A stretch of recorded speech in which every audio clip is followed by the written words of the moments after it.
Speaking earlier on the programme to an expert in extremism who's based actually in New Zealand, and he said that there have been marches and things going on, taking place, sort of Gilets jaunes type marches taking place in New Zealand, and that some people had been waving Tommy Robinson type flags. And that some people had been waving Tommy Robinson type flags. And what does that tell us about the interconnectedness of these groups?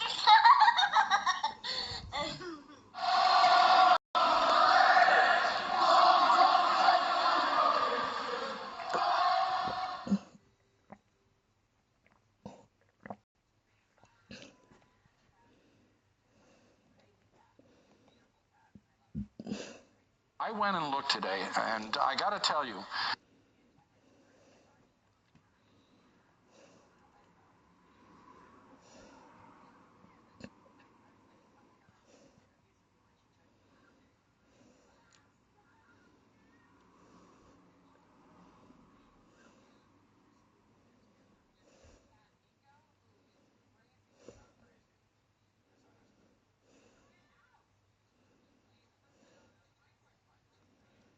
in an age of globalized telecommunications, we're no longer in a benign security environment.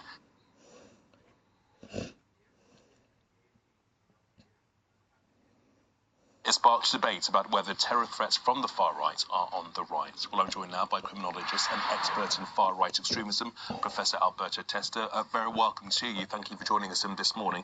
If you will, just talk us through the psychology of the far-right extremist.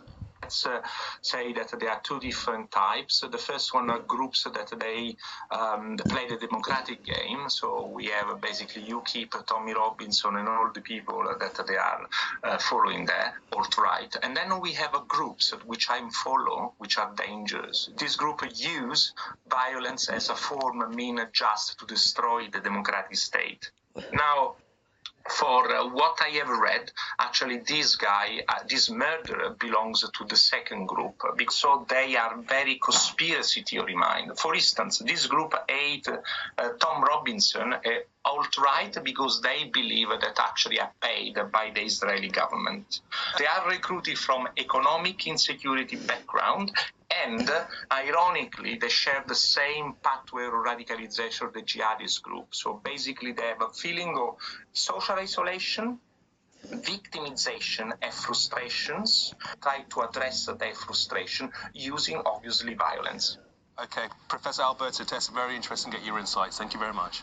Well, let's bring in William Balday. He's an expert in countering violent extremism. Welcome to you. But scores of groups are thought to exist, linking up online with others around the world. They know exactly what's happening in the UK with Tommy Robinson, and perhaps the fact that he's been banned from Facebook, or what's happening in the US and the alt-right.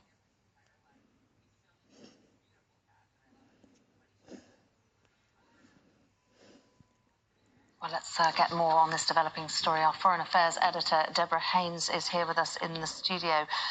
Deborah, what do we know about the far right as far as New Zealand is concerned?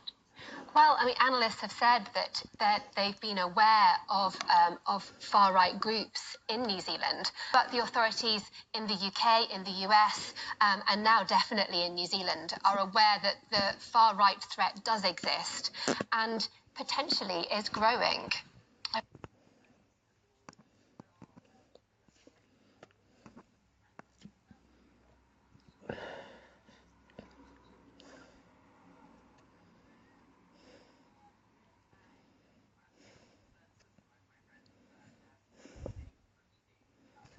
From Christchurch, Rupert Wingfield-Hayes sent us this report.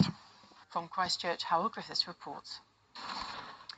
Well, our colleague Clive Myrie is also in Christchurch for us. Clive, it's so soon after what is the worst atrocity in New Zealand's history, but how would you describe the mood there, given the people that you've spoken to and the things that you've seen?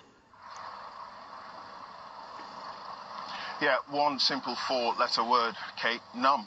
People are numb. This whole country is numb. That sense of bewilderment, it hangs so heavy in the air here that this country has been hit in such an awful way. I suppose the idea that New Zealand might be immune to this kind of attack Many people felt because of its geography. It's, if you look at a map, it's at the bottom of the world.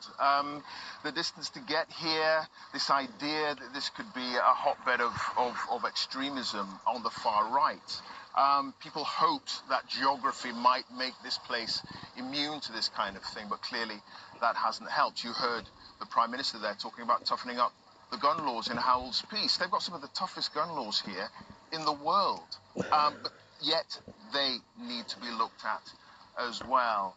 I suppose the question is, will this country change as a result of this attack? Will that sense of idealism disappear? But from the floral tributes here and the others dotted around this city, there is an emphasis here on love and compassion and diversity, not on making this place the kind of police state that it could become as a result of what's happened.